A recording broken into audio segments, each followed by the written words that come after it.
하나님의 말씀은 신명기 23장 7절부터 25절까지 있습니다. 함께 봉독하겠습니다. 너는 에돔 사람을 미워하지 말라. 그는 내 형제의 임이니라. 애굽 사람을 미워하지 말라. 내가 그의 땅에서 객이 되었음이니라. 그들의 3대 후 자손은 여호와의 총회에 들어올 수 있느니라. 내가 적들을 치러 출전할 때에 모든 악한 일을 스스로 삼갈지니 너희 중에 누가 밤에 몽설함으로 부정하거든 진영 밖으로 나가고 진영 안에 들어오지 아니하다가 해질 때 목욕하고 해진 후에 진에 들어올 것이요 내 진영 밖에 변소를 마련하고 그리로 나가되 내 기구에 작은 삽을 더하여 밖에 나가서 대변을 볼 때 그것으로 땅을 팔 것이요 몸을 돌려 그 배설물을 덮을지니 이는 내 하나님 여호와께서 너를 구원하시고 적들을 내게 넘기시려고 내 진영 중에 행하심이라. 그러므로 내 진영을 거룩히 하라. 그리하면 내게서 불결한 것을 보시지 않으므로 너를 떠나지 아니하시리라. 종이 그의 주인을 과피하여 내게로 도망하거든 너는 그의 주인에게 돌려주지 말고 그가 내 성읍 중에서 원하는 곳을 택하는 대로 너와 함께 내 가운데 거주하게 하고 그를 압제하지 말지니라. 이스라엘 여자 중에 창기가 있지 못할 것이요 이스라엘 남자 중에 남창이 있지 못할지니 창기가 번 돈과 개 같은 자의 소득은 어떤 서원하는 일로든지 내 하나님 여호와의 전에 가져오지 말라. 이 둘은 다 내 하나님 여호와께서 가증한 것임이니라. 내가 형제에게 꾸어 주거든 이자를 받지 말지니 곧 돈의 이자, 식물의 이자, 이자를 낼 만한 모든 것의 이자를 받지 말 것이라. 타국이 내게 꾸어 주면 이자를 받아도 되거니와 내 형제에게 꾸어 주거든 이자를 받지 말라. 그리하면 내 하나님 여호와께서 내가 들어가서 차지할 땅에서 내 손으로 하는 범사의 복을 내리시리라. 내 하나님 여호와께서 서원하거든 내 하나님 여호와께 서원하거든 갚기를 더디하지 말라. 내 하나님 여호와께서 반드시 그것을 내게 요구하시리니 더디면 그것이 내게 죄가 될 것이라. 내가 서원하지 아니하였으면 무죄하리라. 그러나 내 입으로 말한 것은 그대로 실행하도록 유의하라. 무릇 자원한 예물은 내 하나님 여호와께 내가 서원하여 입으로 언약한 대로 행할지니라.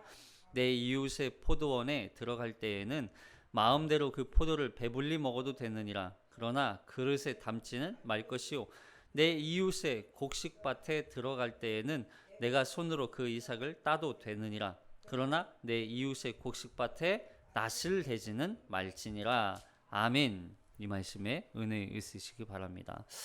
오늘은 우리 이제 삶의 여러 가지 상황과 또 여러 가지 환경 또 여러 가지 문제들에 대한 어떤 규정을 우리에게 말씀으로 가르쳐 주고 있죠.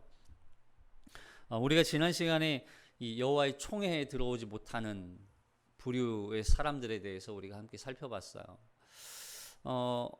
그러한 이제 여호와의 총회에 들어오지 못하는 자, 그리고 오늘 이런 또 진영을 거룩하게 하는 어떤 규정들 또는 종에 대해서 어떻게 또 해야 되고, 이스라엘 중에 또 창기, 남창, 또 뭐 이자를 어떻게 받지 않아야 되는가? 또 뭐 하나님 그 이스라엘 진영 중에 이 포도원에 들어갈 때 또 이삭을 따는 때 이 언제든지 그냥 항상 모든 상황과 환경에 하나님께서 우리에게 맞춤 규정들을 우리에게 또 하나씩 가르쳐 주시잖아요. 근데 이런 규정 규례들이 사실 우리 그리스도인뿐만 아니라 모든 하나님의 창조물로서 존재하는 모든 사람을 대상으로 하고 있다는 것을 우리가 기억하셔야 돼요. 물론 이런 규정을 지켜야 하는 하나님의 나라의 백성의 책임과 의무가 우리에게 주어지죠. 그런데 이 원리가 사실은 그리스도인뿐만 아니라 모든 하나님의 창조 세계 안에 존재하는 모든 사람이라면, 인간이라면 이 규례가 얼마나 합당하고 온전한 규례인지, 뭐 세상의 어떤 법으로도 사실 이런 규정만 잘 지킨다면 어떤 법이 필요하겠어요. 그러니까 세상이 만든 이 윤리 도덕적 어떤 그런 법보다 이미 하나님이 갖고 있는 이 세계에 대한 세상에 대한 또 하나님의 나라에 대한 이 법은, 규정은 훨씬 더 우리에게 세밀하게 다가오는 거예요. 세밀하게. 그런 차원에서 우리가 이 규정들을 살펴보아야 하는 거죠. 하나님 뭐 이렇게까지 세밀하게 다 간섭하시나? 그렇지 않다는 거예요. 자, 여기 7절 먼저 볼게요. 7절. 너는, 시작. 너는 에돔 사람을 미워하지 말라. 그는 내 형제임이니라.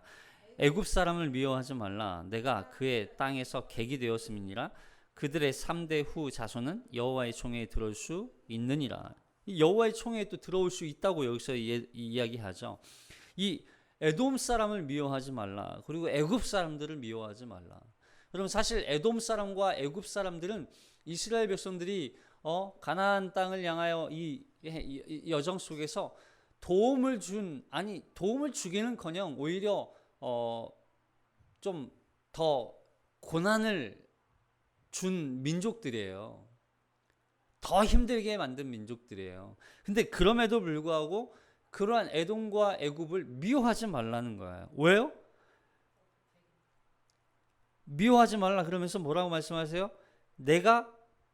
그는 내 형제이고 그는 그의 땅에서 너는 객이었다는 거예요. 그러니까 에돔은 어떤 족속이에요?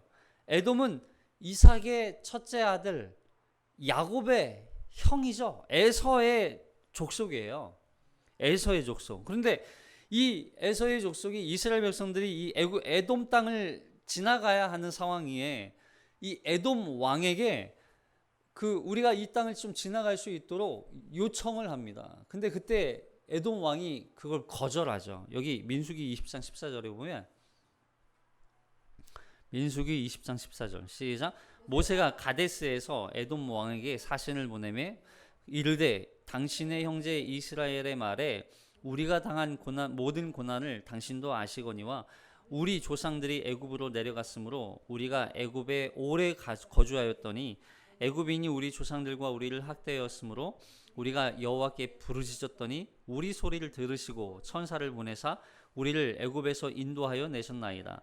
이제 우리가 당신의 변방 모퉁이 한 성읍 바데스에 있사오니 청하건대 우리에게 당신의 땅을 지나가게 하소서. 우리가 밭으로나 포도원으로 지나가지 아니하고 우물물도 마시지 아니하고 왕의 큰 길로만 지나가고 당신의 지경에서 나가기까지 왼쪽으로나 오른쪽으로나 치우치지 아니하리이다 한다고 하라 하였더니 에돔 왕이 대답하되 너는 우리 가운데로 지나가지 못하리라. 내가 칼을 들고 나아가 너를 대적할까 하노라. 이스라엘 자손이 이르되 우리가 큰 길로만 지나가겠고 우리나 우리 짐승이 당신의 물을 마시면 그 값을 낼 것이라. 우리가 도보로 지나갈 뿐인즉 아무 일도 없으리이다 하나 그는 이르되 너는 지나가지 못하리라 하고 에돔 왕이 많은 백성을 거느리고 나와서 강한 손으로 막으니 에돔 왕이 이같이 이스라엘이 그의 영토로 지나감을 용납하지 아니하므로 이스라엘이 그들에게서 돌이키니라. 결국 이 에돔 그 왕의 대로가 이제 이 가데스라고 하는 지역에서 이 모압 땅으로 가려면 모압과 에돔 그 위에 이제 또 이 땅을 지나가기 위해서는 왕의 대로라고 해서 이렇게 그래도 수평으로 지나가는 길이 있어요. 일로 지나가면 금방 갈 수 있는데 이걸 못 지나게 가게 해서 여기 가데스에서 밑으로 다시 내려와서 바란 광야를 다시 내려와서 다시 위로 올라가야 하는 굉장히 힘든 여정을 또 걸어가야 하는 거예요. 그럼에도 이 에돔 사람들을 미워하지 말라 말씀하시는 거죠. 왜요? 그는 너의 형제라는, 그는 너의 형제. 왜 형제라고 표현했을까요? 제가 신명기 2장 왔을 때 이 에돔 사람에 대한 말씀이 한번 나왔거든요. 에돔이 이스라엘 백성들을 박대하고 관용을 베풀지 않았지만 그는 너의 형제이기 때문에 너희는 그 에돔을 미워하지 말라는 거예요. 이 에돔이 지나가는 것을 왜 거절했을까? 생각해 보셨어요? 왜 거절했을까요?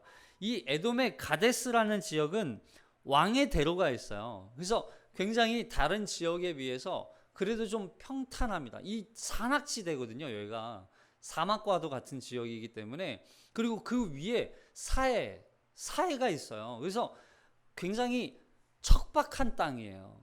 척박한 땅. 광야죠. 사막과 같죠. 그리고 척박하죠. 근데 그 지역을 그냥 빨리 지나가면 되잖아요. 사실 여기 우물이 있고 또 뭐 포도원이 있고 밭이 있고 이런 지역은 극소수 일부예요. 일부. 근데 이곳을 통과하면 모압 땅, 암몬 땅으로 빨리 갈 수 있는데 그걸 에돔이 거절하는 거예요. 왜요? 여러분 이게 에돔 입장에서는 이들이 미워서 단순히 어떤 이 미움 때문에 그런 것만은 아닌 것 같아요. 에돔이 거절한 건 이스라엘 백성들이 어떠한 고난을 그들 스스로가 어떠한 이 애굽 땅에 가서 그들이 또 고난을 당했죠. 또 이 사건 전에 그 미스바 물 사건 아시죠? 이 아브라함이 이 백성들이 아브라함을 향해서 모세를 향해서 그 물을 달라고 하도 막 죽이려고 하고 막 이러니까 모세가 하나님 앞에 하나님 이 저들을 물을 달라고 하는데 어찌합니까? 하나님이 바위를 쳐서 물을 내라. 이 모세가 화를 내면서 내가 너희를 위하여 물을 내랴 하면서 반석을 2번 치잖아요. 하나님은 1번 치고 그냥 명령하라 그랬는데. 근데 그 상황에 모세와 아론이 함께 동조하게 되거든요. 그 사건으로 인해서 아론이 그 다음에 결국 이 아론도 못 들어가죠. 그리고 죽어요. 죽임을 하나님이 먼저 데려가세요. 그 사건을 이 에돔 왕이 알았을 것 같아요. 그래서 이 사건을 보니까 이스라엘 백성들이 여기 와서 원망하면서 저렇게 하나님 앞에 진노를 당하고 또 참 하나님이 또 용서하시고 또 저런 거 보니까 안 되겠는 거예요. 또 여기 와서 얼마나 또 원망하다가 에돔까지 함께 하나님이 혼내실지 아마 알지 않았을까 그런 생각을 해요. 어쨌든 에돔 왕이 이걸 거절함으로 인해서 굉장히 어려운 그런 광야길을 다시 지나가게 되는 거예요. 그럼에도 불구하고 미워하지 말라. 왜요? 에돔 족속은 결국 하나님의 약속, 하나님께서 아브라함에게 약속을 주셨죠. 언약 백성이라고 하는 그 언약으로 말미암아 함께 하나 된 언약으로 연결되어진 형제 공동체라는 것을 우리에게 말씀해 주고 있는 거예요. 그래서 여기서도 내 형제다라고 하는 거죠. 그래서 언약으로 맺어진 한 공동체, 한 집단, 한 하나님의 나라의 백성이기 때문에 이 안에서 너희는 그들을 미워하지 말라. 사실 우리가 미움이라고 하는 거, 또 우리가 누군가를 미워한다는 거, 이거는요 단순히 그를 상대하지 않고 그가 미워서 어떤 미움을 쏟아내는 그런 존재로만 여기는 것이 아니라 하나님은 그가 너와 형제이고 언약 백성이라는 걸 전제로 우리에게 말씀하고 있는 거예요. 그런 차원에서 보면 우리가 누군가를 미워하는 건 굉장히 그를 하나님과 단절시키는 어떤 하나의 그 형태가 될 수 있기 때문에 우리가 그를 미워하지 말라고 말씀하시는 거예요. 그리고 우리가 미워하지 않아야 돼요. 누군가를 긍휼히 여기는 마음이 필요하지 그 누군가를 미워해서는 안 된다는 얘기를 하는 거죠.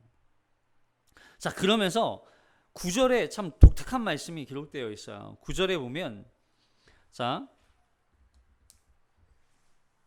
9절부터 11절 시작. 내가 적군을 치러 출전할 때에 모든 악한 일을 스스로 삼갈지니 너희 중에 누가 밤에 몽설함으로 부정하거든 진영 밖으로 나가고 진영 안에 들어오지 아니하다가 해질 때 목욕하고 해준 후에 진에 들어올 것이요. 자, 여기 이 말씀은 하나의 상황이 먼저 설명돼요. 자, 이 상황이 언제예요?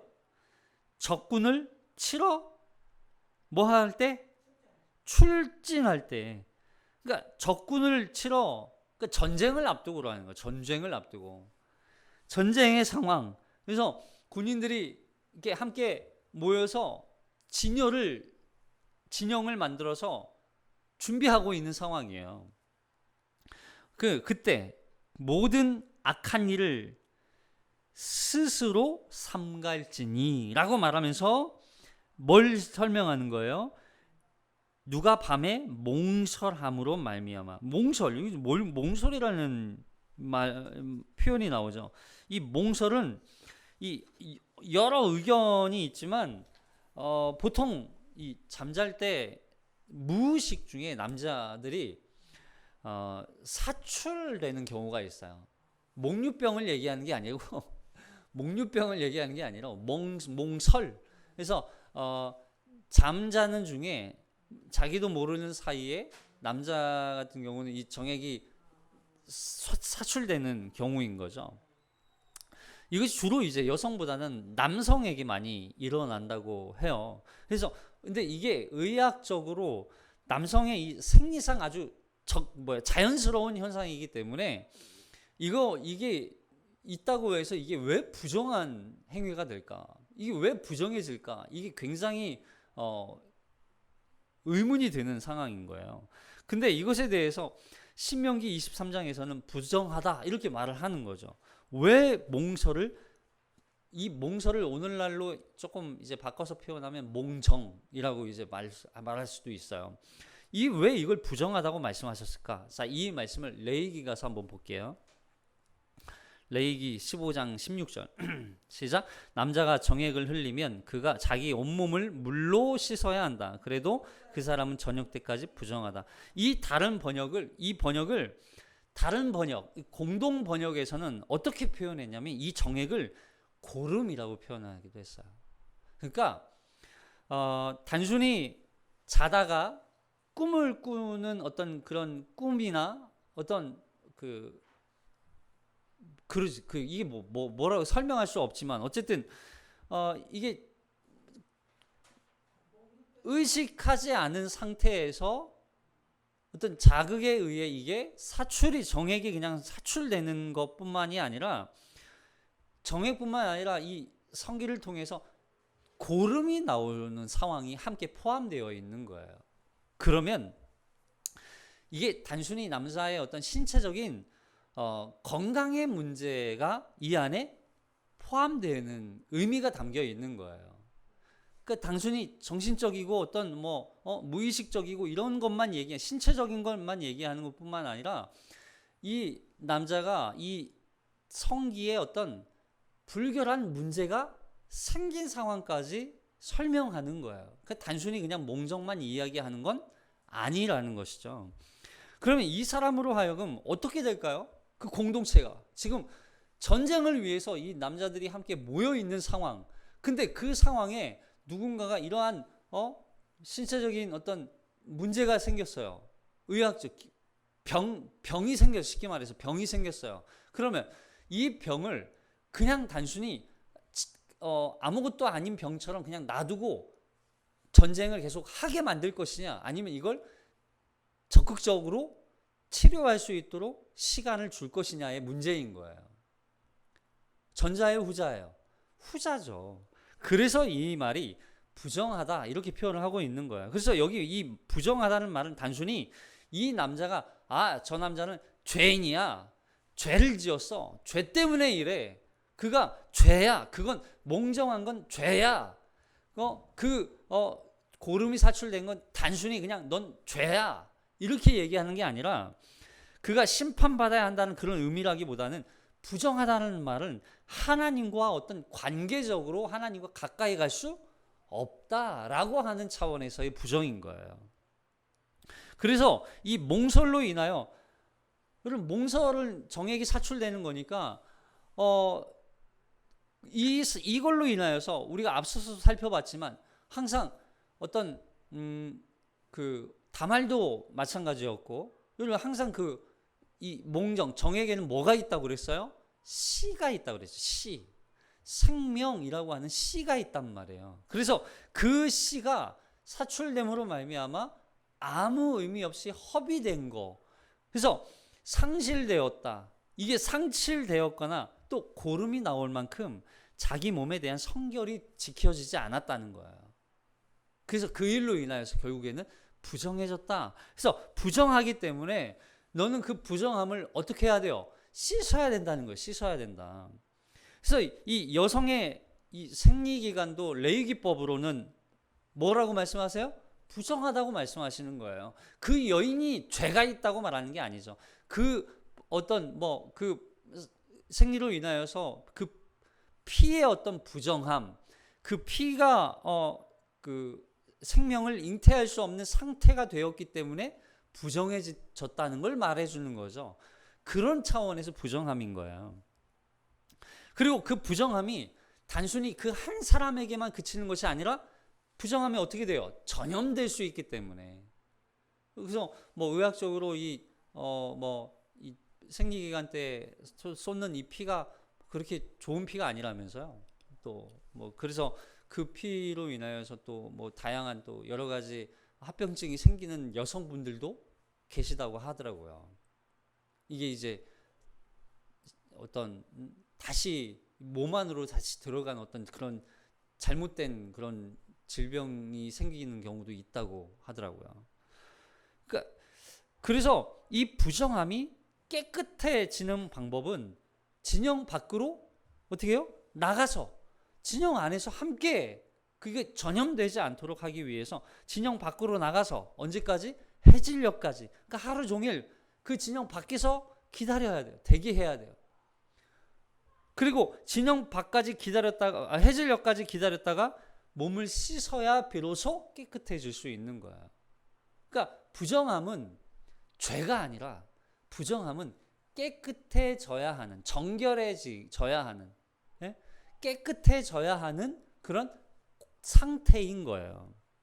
결국 누군가 한 사람의 부정함이 그 진영 전체에게 오염시키고 전염시킬 수 있기 때문에 부정함을 해결해야만 한다라고 하는 걸 말씀해주고 있는 것이죠.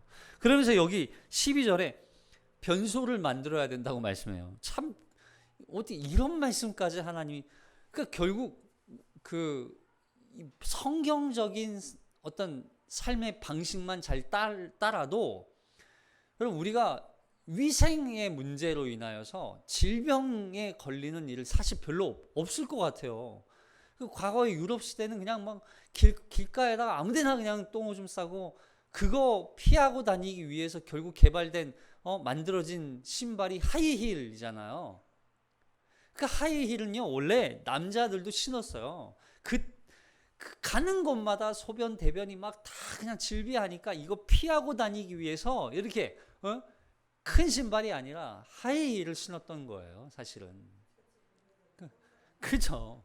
어떤 좀 잘 사는 사람은 위에서 이렇게 밖으로 이렇게 흘러 나가는 그냥 구멍에다가 똥 싸면 밑에서 떨어지고 길가로 떨어지고 누르머리 떨어지고 이런 더러운 상황. 여러분 성경적으로만 살았어도 아마 이런 위생적인 어떤 그런 삶은요 우리가 참 그러니까 하나님의 말씀이 얼마나 지혜로워요.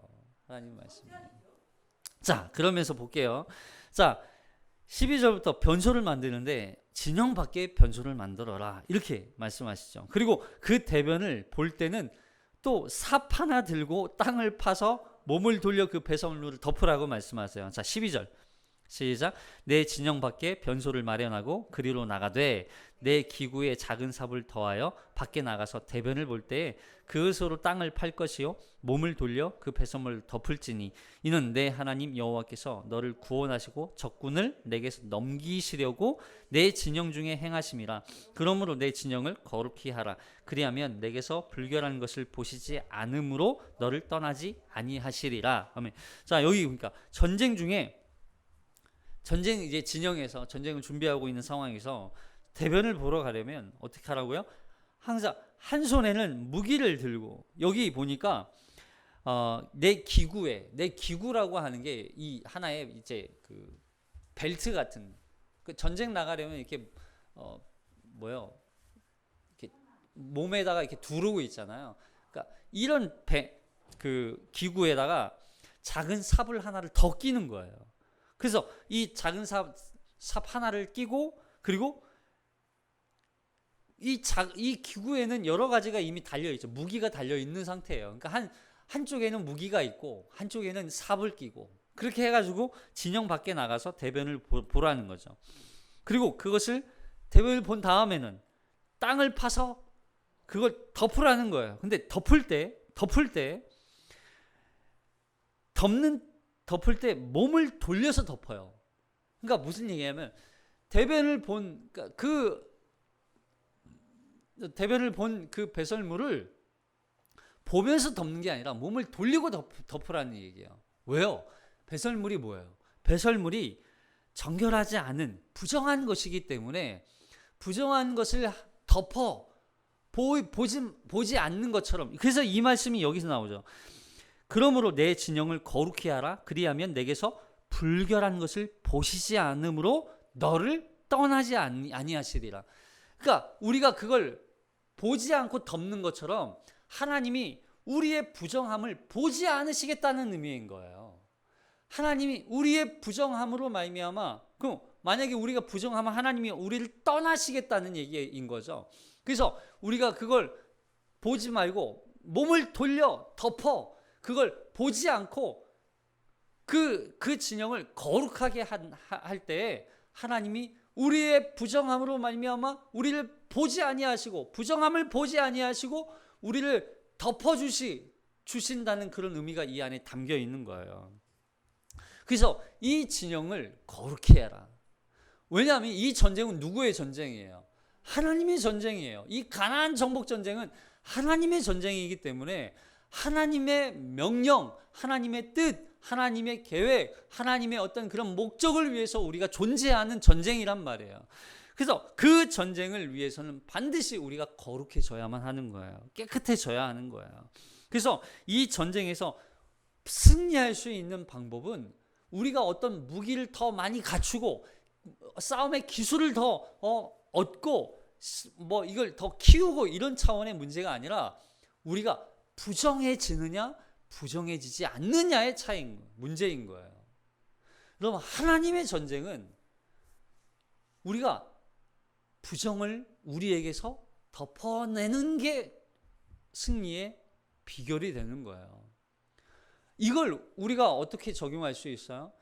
우리가 살아가는 우리의 삶 속에서 우리가 부정해질 수 있는 상황이 얼마나 많아요.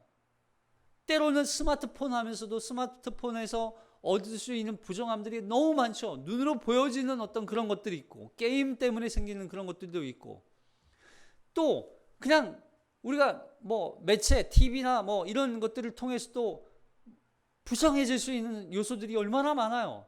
여러분, 그걸 어떻게 하라는 거예요? 덮으라는 거예요. 덮으라는 거. 피하라는 거예요. 피하라는 거. 아, 난 이거 이길 수 있어. 난 내가 부정해지지 않을 수 있어. 이런 그럴 사람이 어디 있어요?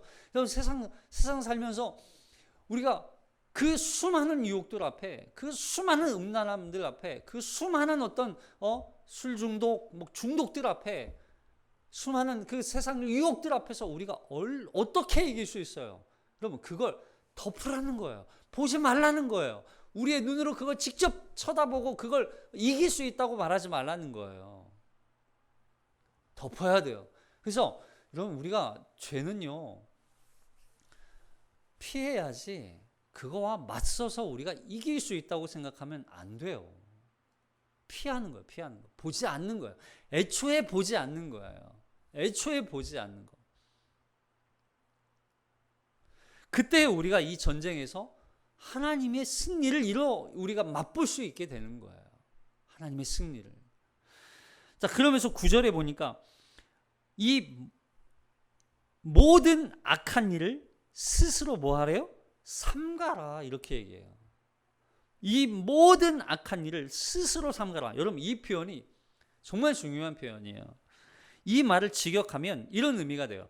모든 악한 것으로부터 너희 자신을 어떻게 해라? 지켜라. 이런 뜻이에요. 모든 악한 것으로부터 너희 자신을 지켜라. 이런 의미예요.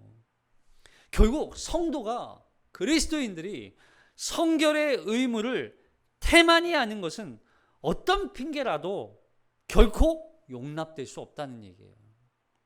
이 전쟁은 하나님의 약속의 땅에 들어가느냐 못 들어가느냐 그런 문제이기도 하지만, 이 전쟁은요, 우리가 이 전쟁에서 죽느냐 사느냐가 달린 문제란 말이에요. 죄는 단순히 짓고 안 짓고 범했어요, 그냥 용서해 주세요, 여러분, 이런 정도의 죄가 아니라 그 죄로 인해서 내가 죽고, 그 죄로 인해서 내가 죽고, 나뿐만 아니라 우리 공동체가 죽고, 그리고 그 죄로 인해서 내가 너희를 떠나지 아니하리라 말씀하셨잖아요. 그럼 결국 그 죄는 우리 공동체 나 이만 임재하시는 하나님의 그 임재를 막을 수 있다는 거예요. 막을 수 있다는 거. 이게 얼마나 무서운 거예요.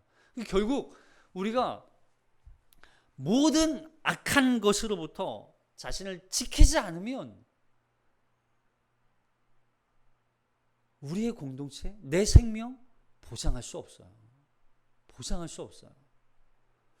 그럼 내가 그러면 이 모든 것으로부터 너희 자신을 지킬 수 있는 뭐가 있어야죠. 그게 뭐예요? 뭘로 나를 지킬 수 있어요? 결국 여기서 말하는 건 하나님의 말씀이에요. 너를 지켜라.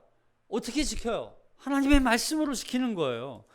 그래서 이 말씀들, 이 성경에 기록된 이 하나님의 진리의 이 말씀들로 나를 채우고 하나님의 규정들, 규례들을 내가 기억하지 않으면 한순간에 우리는 내가 모르는, 내가 준비되지 않은 나에게 그 빈틈으로 그 유혹들이 나를 찾아오는 거예요.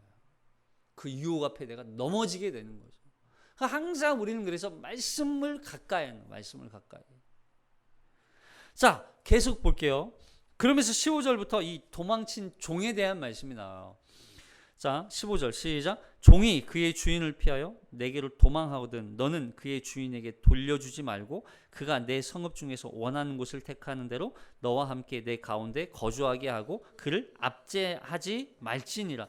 여기 당시 도망친 종은 원래 다시 주인에게 돌려보내줘야 하고, 그리고 때로는 도망친 종에 대한 이 처벌이요, 종은 도망치면 어떻게 될까요?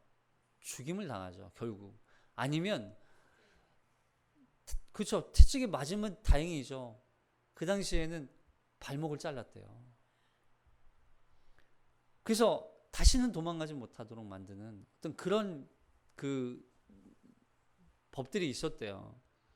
그런데 이 종은요, 이 같은 그 민족의 노예이기도 하지만 대부분 이방 족속의 노예이기도 했던 거죠. 그리고 도망칠 정도면 얼마나 그 주인이 가혹하고 얼마나 혹독한 학대를 가했는지 알 수 있게 되는 거죠. 그래서 그 학대를 못 이겨서 도망친 그런 종으로 보는 거예요. 그런 종을 너도 똑같이 그를 학대하거나 그 종을 다시 주인에게 돌려보내주는 것은 그 종을 그 집으로 다시 돌려보내는 건 다시 죽음 속으로 넣는 행위와 같기 때문에 금지시키는 거죠. 그리고 그 종을 종이 그 원하는 지역에 그가 뭐라 그래, 원하는 곳을 택하여 그가 너와 함께 내 가운데 거주할 수 있도록 그를 허용해 줘라. 허용해 줘라. 왜요? 그럼 그 종조차도 우리가 마찬가지죠. 그 종이 그 종을 받아주고 그를 포용해주고 그가 안식처로 삼을 수 있도록 해주는 거. 그럼 이게 뭘 상징적으로 말씀해 주는 것 같아요? 우리가 원래 세상에 이 마귀의 종이었던 우리가 그리스도로 말미암아 우리가 참된 안위와 안식처와 평안을 얻게 되었다는 것을 우리에게 말씀해 주는 거죠. 그래서 너희가 받은 그 구원처럼 그에게도 구원의 은혜를 베풀어 줘라. 여러분, 이스라엘 백성들이 애굽 땅에서 이러한 종노릇을 했단 말이에요. 430년 동안. 너희가 그러한 종노릇을 했던 것을 기억하여 너희도 그처럼 압제하지 말고 혹독하게 가혹하게 그를 학대하지 말고 그가 다시 인간으로서 하나님의 그 구원의 은혜, 자유의 은혜, 평안의 은혜, 안식할 수 있는 은혜를 받았던 것처럼 그에게도 그 은혜를 베풀어라 하는 거예요. 자, 17절부터 이 창기에 대한 말씀이 또 나와요. 이스라엘 시작. 이스라엘 여자 중에 창기가 있지 못할 것이요 이스라엘 남자 중에 남창이 있지 못할지니 창기가 번 돈과 개 같은 자의 소득을 어떤 서원하는 일로든지 내 하나님 여호와의 손에 가져오지 말라. 이 둘은 다 내 하나님 여호와께 가증한 것입니다. 여기 이 창기라는 말은 카데샤라는 단어인데 이 창기는요 우상신전에서 몸을 파는 여자예요. 그리고 남창 있죠. 이 단어도 카데쉬라는 카데샤, 카데시 비슷한 단어잖아요. 결국 이 남자도 뭐예요? 어디에서? 우상신전에서 성소에서 몸을 파는 남자를 말하는 거예요. 그런데 이들이 번 돈은 하나님께서 받으시겠다고요? 받지 않겠다고요? 받지 않으시, 가져오지 말라는 거예요. 여기서 가증히 여긴다는 건 토해내겠다는 뜻이거든요. 가증히 여기겠다는 거예요. 받지 않겠다는 거예요. 하나님께 바치는 헌금은 결코 부정한 방법으로 벌어들인 돈이어서는 안 된다. 우리가 이 말씀도 기억하셔야 돼요. 여러분, 우리가 돈을 버는 것도 우리가 어떤 직업을 갖는 것도 사실은 우리가 구별해서 해야 돼요. 그것까지 구별할 필요가 있습니까? 합법적인 것만 어떻게 할 수 있습니까? 합법적으로 받을 수 있는, 내가 얻을 수 있는 그것만 하나님께 바치라는 거예요. 하나님께 드리라는 거예요. 여러분, 여기서 우리가 주목해야 될 건 하나님이 돈이 없어서 헌금에 대한 말씀을 하는 거예요? 아니에요. 하나님이 돈이 없어서 헌금을 받으시는 분이 아니라 하나님은 아무리 선한 목적이라 할지라도 부정한 수단으로 얻는 돈은 하나님 기뻐하지 않는다는 거예요. 우리의 물질을 하나님께 드린다는 건 우리가 이 세상에서 구별된 하나님의 거룩한 삶을 살았다는 그 마음과 태도, 내가 그럼에도 불구하고 하나님의 말씀에 순종하고 충성하여서 그렇게 충성하며 살아갔던 내 인생의 어떤 수익으로 얻게 된, 보상으로 얻게 된 그 돈, 물질, 이것을 기쁨으로 하나님께 바치는 걸 원하시는 것이죠. 그런 의미에서 여러분, 우리가 직업도 사실 그래서 구별해야 돼요. 아무거나 직업을 가질 수는 없는 거죠. 내가 이걸 정말 하나님 앞에 거룩하게 헌신해서 드릴 수 있는, 하나님 앞에 바칠 수 있는, 하나님이 기뻐하실 만한 일인가? 이것도 사실 우리가 기억하셔야 되는 것이죠. 그래서 여기 이자를 받지 말라는 말씀도 마찬가지잖아요. 자, 여기 이자, 완전 고리 이자를 얘기하는 거거든요. 19절 시작. 내가 형제에게 구워주거든 이자를 받지 말지니 곧 돈의 이자, 식물의 이자, 이자를 낼 만한 모든 것에 이자를 받지 말 것이라. 타국인에게 내가 구워주면 이자를 받아도 되거니와 내 형제에게 구워주거든 이자를 받지 말라. 그리하면 내 하나님 여호와께서 내가 들어가서 차지할 땅에서 내 손으로 하는 범사의 복을 내리시리라. 여기 이자를 받지 말라는 말은 일종의 고리대금이에요. 그러니까 동족 중에서 같은 민족 중에서 가난한 이웃이 생계 유지를 위해서 돈이나 양식을 빌려주는 거예요. 얼마나 어려우면 돈을 빌리겠어요. 얼마나 어려우면 양식을 빌리고. 여러분 이렇게 사실 돈 많은 사람은 돈 빌릴 필요가 있어요, 없어요? 없어요. 빌린다는 건 결국 그가 얼마나 어려운 처지에 놓여 있는지를 방증해 주는 거죠. 근데 그러한 자의 그에게 이자까지 요구한다? 이거는 곧 그가 그 원금은 갚을지언정 이자까지 갚기 위해서 더 애를 쓰고 더 고통 가운데 살아야 하는 그에 대한 책임이 있는 거예요. 왜냐하면 사실 이자가 그들의 생계를 더 어렵게 할 수 있지만 결과적으로 그 이자로 인해서 그들이 생명을 위협받을 수 있거든요. 생명이. 최근에 한 기사를 보니까 무려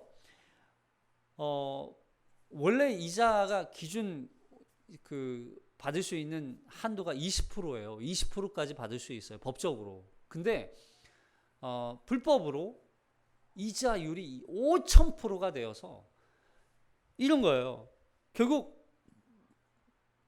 25만 원을 빌렸는데 석 달 만에 1억 5천이 되는 경우가 있어요. 석 달 만에.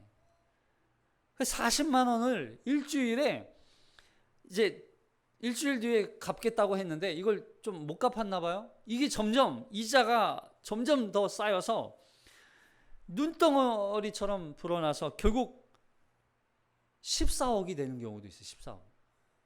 그래서 그걸 막기 위해서 또 다른 사채를 써서 막고 그걸 또 막으려고 또 돌려서 또 사채를 쓰고 이러다가 결국 안 좋은 결단하게 되는 그러한 지경에까지. 여러분 이걸 하나님이 막으시는 거죠. 여러분 사회적 약자, 가난한 자와 고아와 과부를 돌봐야 할 책임에 대한 말씀으로 이해되지 않으면 여러분 이 상황을 누군가는 자신의 이익을 얻기 위해 탐욕적인 결국 여기에 나온 이 모든 말씀들은 다 뭐와 연결되어 있어요? 십계명과 연결되어 있어요.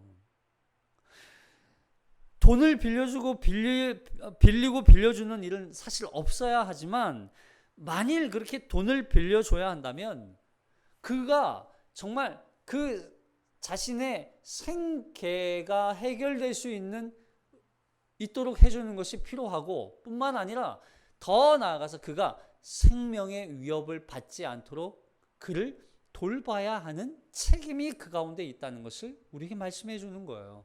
여러분 그런 차원에서 우리의 이 사업의 영역이 어디까지 제한이 되어야 하는지도 우리에게 말씀을 해주는 거죠. 아무거나 그냥 다 허용이 아니에요. 구별된 삶의 모습들이 우리 안에 존재해야 되는 거예요. 그리고 서원에 대한 말씀도 마찬가지고, 자 마지막 24절 25절만 볼게요.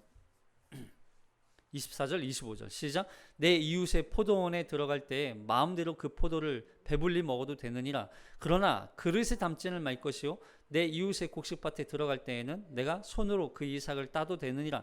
그러나 내 이웃의 곡식밭에 낫을 내지는 말지니라. 여러분 포도원 그렇죠. 배고프잖아요. 여기 이 사람은 그 지역에 사는 가난한 자, 또 소외된 자, 어떤 고아와 과부일 수 있어요. 근데 이 사람은 보통 나그네라는 표현을 써요. 나그네는 어떤 사람이에요? 지나가는 사람이죠. 그 지역을 지나가는 사람. 먼 곳에서부터 여행을 하거나 또 지나가기 위해서 그곳을 통과할 때 배가 고픈 거예요.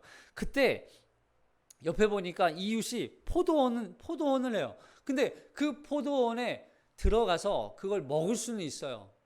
단지 손으로 따먹는 건 가능하다. 이건 허용해 주시는 거예요. 왜요? 나그네와 같고 고아와 과부와 같은 약자에게 하나님께서 은혜를 베풀기 위해서 하나님께서 법으로 규정을 주셨잖아요. 근데 그렇게는 먹을 수 있지만 뭐는 안 된다는 거예요. 바구니째 들고 가지 말라는 거예요. 바구니째. 여러분, 바구니로 들고 간다는 건 그 마음에 이미 뭐가 있어요? 탐욕이 있죠. 마찬가지예요. 지나가다가 쌀이 있어요.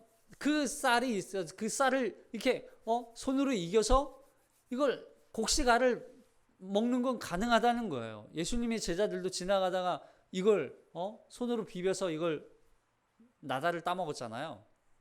그건 가능하다는 거예요. 근데 뭘 댈 수 없다? 낫을 대지는 말라. 낫을 대지 말라. 그 가운데 그러니까 결국 이거 뭐예요? 이 말씀은 줄인 배를 채우는 단계를 넘어섰어요. 이건 그냥 배고파 이런 정도가 아닌 거예요. 이걸 넘어섰어요 이미. 그래서 그걸 넘어서서 남의 소유에 대한 탐욕이 일어나는 거예요. 탐욕이. 이거 더 가져가야지. 더 많이 먹어야지. 그 마음이 탐욕이라는 거예요. 그리고 그건 분명히 하나님께서 허락해 주셨지만 이 허락, 이거는 뭐예요? 하나님의 사랑이죠. 하나님이 그걸 먹을 수 있느니라 그렇게 해주신 건 하나님의 사랑과 하나님의 은혜예요. 근데 그걸 어떻게 써요? 탐욕으로 공의를 무너뜨려서는 안 된다는 얘기예요. 우리가 자꾸 하나님의 사랑하니까 하나님의 사랑은 다 허용이라고 생각해요. 하나님 다 주실 거야. 하나님 다 할 수 있대. 나는 마음대로 해도 돼. 그래요? 아니라는 거예요. 그 안에 뭐가 있어요? 공의가 있다는 거예요. 공의는 하나님이 사랑으로 우리에게 허락해 주셨음에도 불구하고 너희가 그걸 탐욕적으로, 탐심으로, 그리고 도적질해서 가져갈 수 있는 게 아니라는 거예요. 그게 공의예요. 그래서 하나님은요, 하나님의 사랑은 반드시 사랑과 함께 뭐가 함께 있어야 돼요? 공의가 기초가 되어야 되는 거예요. 공의가. 무조건적으로 하나님이 허락하시는 게 아니라는 거예요. 그래서 이 23장에서 여호와의 총회에 들어갈 수 없는 자, 그리고 어떤 진영을 거룩하게 해야 하는 법, 그리고 여러 가지 이런 규정들이 나와요. 여러분, 이런 모든 규정들에는 반드시 뭐가 하나님의 사랑이 있어요. 근데 그 사랑으로 우리가 할 수 있는 것과 하지 말아야 하는 규정이 있다고요. 하나님은 다 허락해 주시는 게 아니에요. 하나님이 이거 해도 돼. 할 수 있어. 그건 가능해. 할 수 있느니라. 그러나 뭐는 하지 말라? 하나님의 말씀에 순종해야 하는 그런 규정들. 하나님이 반드시 그 하나님의 공동체를 무너뜨리지 않아야 하는, 그리고 그 공동체를 하나님께서 세우고 유지하기 위해서 만들어 놓으신 안 돼라고 말씀하시는 건 반드시 지켜야 한다 하는 거예요. 이게 공의인 거예요. 공의. 그래서 우리가 사랑을 받은 대상은 그 사랑을 무가치하고 하찮게 여겨서는 안 돼요. 안 돼요. 이게 단순히 우리를 막 여러 가지 규정들을, 여러 가지 규례들을 만들어서 우리를 옥죄게 하기 위한 목적이 아니에요. 하나님은 우리가 하나님의 사랑으로 우리 공동체, 이 하나님의 나라, 이걸 건강하게 세워가기를 원하시는 거예요. 그렇게 살아가는 사람들을 향해서 그리스도인이다, 하나님 나라의 백성이다, 그리고 그 하나님의 명령에 말씀에 순종하는 사람들을 하나님께서는 세우시겠다는 거예요. 그들에게 가나안 땅, 그걸 허락해 주시는 거예요. 사랑하는 성도 여러분, 그래서 우리 앞에 놓여 있는 건 항상 우리가 모든 악한 일을 우리 안에서 제거하는 일을 하는 거예요.